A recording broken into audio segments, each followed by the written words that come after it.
maalmaha ka mid anaga inaan saaxiibnay oo alaab ka iibsanayna dukaan ku yaala magaalada Oslo ayaa ninkii dukaanka iibinayay ninkan saaxiibkan wuxuu ku salaamay salaan amxaariya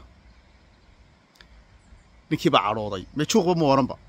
waana yani wuxuu bixiyayna dareen cadho ku jirto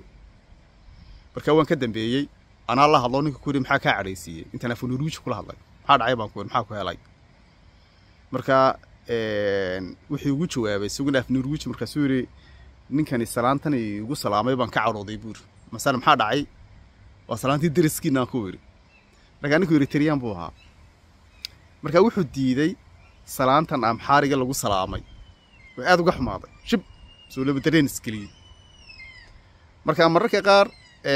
yes Eritrea iyo Ethiopia dagaal dhex maray cadaawad baa dhex martay haddana marka qaar dadku waa daris meel marka kala qabanayaan ama weligood col ha ahaadaan ama heshiis ha ahaada ama ku heshiiyeen wada noolaadaan noloshu kama maarato diblomaasiyad isfahan heshiis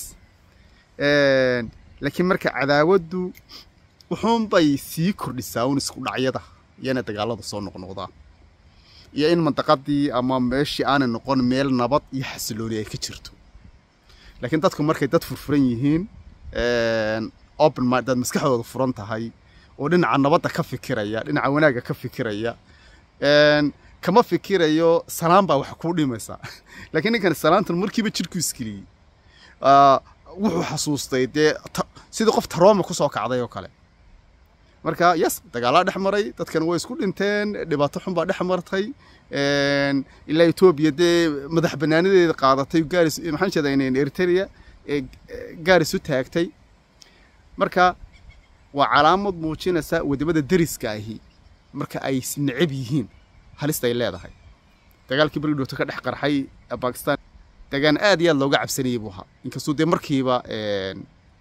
istaagay oo waxa weeyaan Hindiya waa dad markiiba moogtahay Mareykanku ugu horeeyaan markiiba la oran karayo Georgia Pakistan lafteedu waa sida oo wadamo u hoggaansamay markiiba wax loo soo jeediyo laakiin waxa weeyaan marka qaar bay faraha ka baxaysaa oo xaalastuna ay halis tahay marka waxa weeyaan ninkii salaanta ka cadhooday waxaan ugu kaliftay markii dambe anigu dajiyo kurador bilaa ma jirtee ya walagu salaamayo salaantuna dhib ma lahe mushkiladaas ku kicin marka